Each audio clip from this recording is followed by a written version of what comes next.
Most local businesses guess their Facebook ad budgeting, and soon enough they realize that they actually lose money more than they make. This is actually a problem that I've seen going on with Facebook advertising and local businesses. I've seen this going on between all of my clients and all of my people who have a local business. And I just realized, you know what? I need to make a video about how you can fix that and how you can easily make money off of Facebook and how to be profitable with Facebook advertising. But before being profitable with Facebook advertising, how to budget your campaign correctly so you can put money in and take more money out. For those that don't know me, my name is Nichita Moraru. I run a digital marketing agency called Mod Media Agency, where we specialize in helping local businesses generating more revenue via paid socials. Our mission is to save you time, money, effort, energy, and the most important one is to make you money. So without any more introduction, let's get straight to this video. So the 3 common approaches which are bad.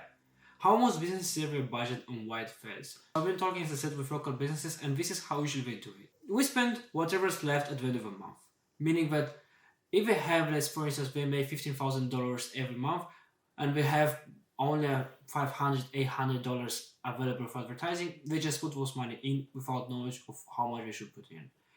Other people said, we just copy what our competitor seems to be doing. So they just go ahead, they check the meta ad library, and based on this, they figure out how much money potentially those competitors are putting in. And if they figure out a number without even the proper knowledge about this, they put whatever budget they have. And last one, we pick a number in January and stick to it all. So the same company is just going into January in Q1, they have $1,000 a month, no more than that. So they just put $1,000 a month, and from there we just stick to it. At the end of the day, even though it might generate profit, it may not. And all of these are bad approaches. And I hate to say it, but it's not a good way at all to do it.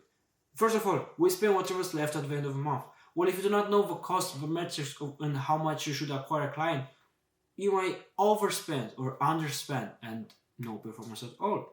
So if we just copy what our competitors seem to be doing, well, how do you know that your competitors are actually making money from advertising? Unless you have internal analysis, internal information from your competitor and their performance, you cannot really go ahead and figure out if they're making money or not, if they're successful or not. And lastly, we pick a number in general and stick to it all.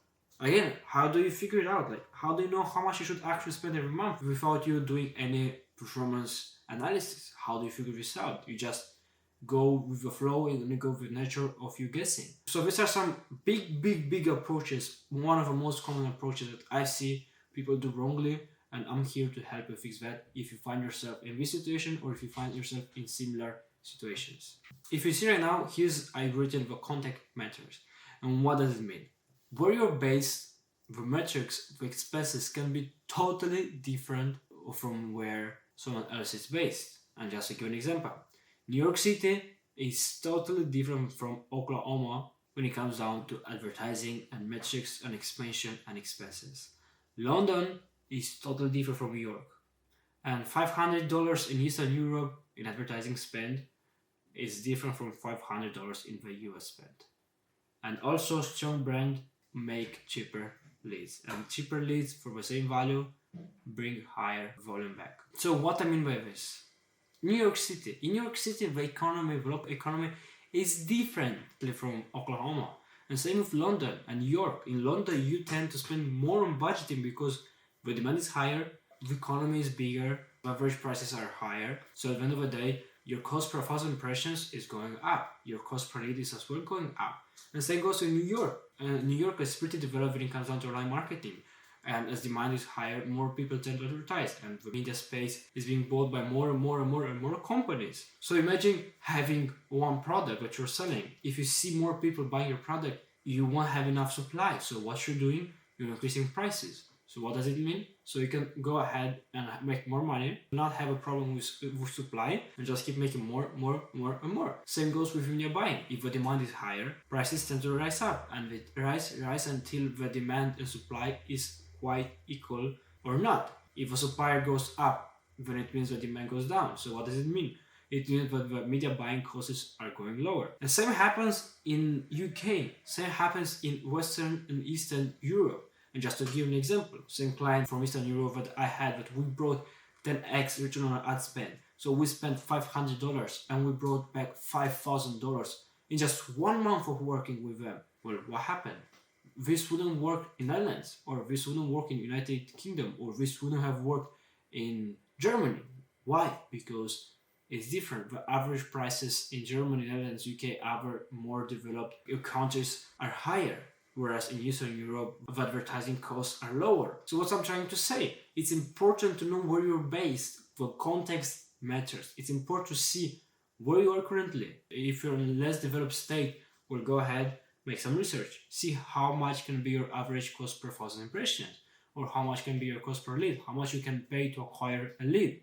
And lastly, strong brand means cheaper leads. And this is not 100% always accurate. It depends on the market and how in demand the product is you're selling or the service. But usually a brand would have stronger connections in the society, in the community that the brand is particularly based on. The stronger brand at the end of the day gets cheaper leads. So that's what I'm trying to say as a note here. Local economy, online demand, and your brand strength all effects on cost per 1,000 impression and cost per lead, and ultimately your performance. So here I'm going to give you the $500 rule, but you can call it a baseline when it comes to advertising. Just let me go ahead and give you an example here. Let's say we have an advertising campaign, okay? And we only have $500. This will mean that on average, and cost per 1,000 impressions is about $48. We're gonna put 50. We're gonna reach around 5,000 people. And if you know that our cost per lead, so let's say I'm a roofing contractor or I'm a painter or something like this, I know it's about $25. I'm usually gonna acquire around 15 to 18 leads in the next 30 days or so.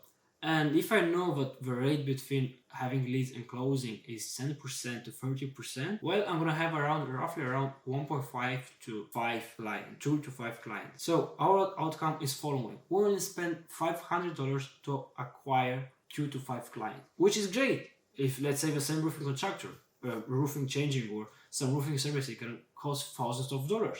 With painting is the same. If it's a bigger project, it costs thousands and even tens of thousands of dollars to paint something.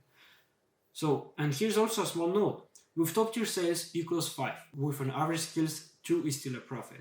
Meaning that it's also coming down to your sales skills. This is not in advertising. I just wanted to have a heads up here and to let you know that the better sales skills you have here, you can spend the same $500 as a rule and get almost 3 times more than expected as someone who is an average sales person. So why not less than $500? Why less than $500 is a waste? First of all, not enough impressions. You've seen that with $500 we've reached 5,000 people. With less, we don't have enough volume. We wouldn't have enough people seeing your ads, and we do not want that, because if we don't have enough people, it's just a waste of time. And we're gonna have to wait days and days and days until we get some results. Again, because we're gonna have to waste, we're not gonna have enough data to test or improve. So what's one of the key metrics for advertising? It's analyzing, learning from this, adapting, and improving. And we do not have all this capacity, we're not gonna be able to do this. Now we go to the third one, long wait times between leads. Again, if for $500 here, we had an average 15 to 18 leads, this would mean that we had every lead every second day. Here, if we spend less than this, we would have a lead every third or fourth or fifth day. And we do not want that. It's too much time waiting and it's not effective. And we just waste so much energy on this without even knowing if it's working or not. And just to give a more example, let's have this small laser microphone like I have on my table right now. So this one, I think it was about $70 when I purchased it a couple of years ago. Now, how much would it cost for me to acquire a client? Well, let's say I had to pay, we take CRO and we take customer conversion, but I'm not going to go in detail because I want to keep it as simple as possible. So let's say I had for advertising to spend about $5 to acquire this. Meaning that if I want to acquire a client every day, I cannot spend less than $5. Now, if I spend $2.5 a day, it would have meant I have to wait 2 days for someone to purchase this product. You see what I mean here? But if you go more advanced, if you get this phone, which I purchased for €1,000 a couple of years ago, well, what can be the cost per acquisition of a client? How much should we spend to acquire a client? Well, let's say we spend $200 to acquire a client, meaning that we couldn't go less than $200 a day if you want to have someone buying our phone. If I was a phone store. Now, what does it mean? If I put only $50 in advertising a day, I would have to wait 4 days until I see someone acquire my product. So what's the conclusion here? If I wait 4 days, it means that in 30 days I will only have 4 or 5 acquisitions. Is it good? Can you make money? Yes, you can make money. But is it scalable? Not really. You can make your money back from advertising when you can have some profits on this. But it's gonna be a loop, and you won't even be able to exit of this loop because the money you make, you put back in advertising. And now again and again and again. And if you want to scale this way, good, be my guest to do it, but it's gonna take you so much time. And as an entrepreneur, we need to scale as fast as possible. So if you have a business, if you're a local business owner, you need to scale as fast as possible, or at least maintain great growth rates every year. And if you do not do that, well, you're just stagnating here at this moment and just being around the circle again.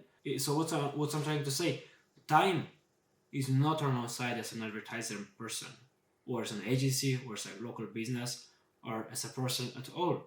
We need to move as fast as possible to gain as much revenue, as much engagement, as much traffic, as much results back. And lastly, no learning loop. So you stay stuck. As I said, you are in this loop over and over and over. And because you cannot get out of this, you'll soon find yourself being stuck and saying that advertising is not working at all. But the truth is simple. There are so many companies making so much money for advertising every single day. You cannot say that advertising is not profitable. Here I have a small note. Small budgets means no volume. No volume means no feedback. No feedback means no wins. No wins means no money. Let's stop guessing. Let's be a mathematician and start growing. This is the system I wanted to show you. This is what I wanted to explain to you, how you should think about this and how you should place your budget. Don't go less than $500. You can literally do this in worst case scenario. If you don't have enough budget, let's say you don't have enough budget, you don't have money at all, you can do this only if you have at least some kind of a brand.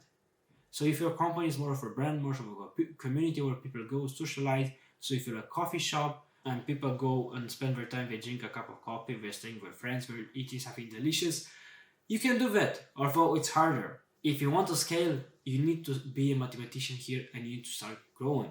This is the only way that's gonna help you achieving more results and more growth for your business. I've seen this over and over and over. I had clients who spent less than $500, and I just saw so many patterns that are getting around, circling all of these 4 elements. And because people did not follow this, they thought that advertising is just wasting money. Where in truth, advertising is where we make the most money. If you have a great offer, you have a good budgeting method, you can make a lot of money back from this. So stop guessing, be a mathematician, and start growing.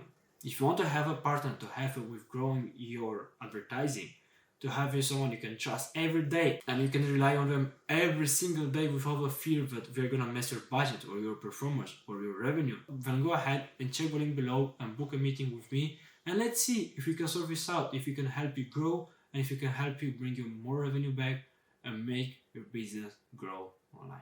Thank you for watching, and I'll see you next video.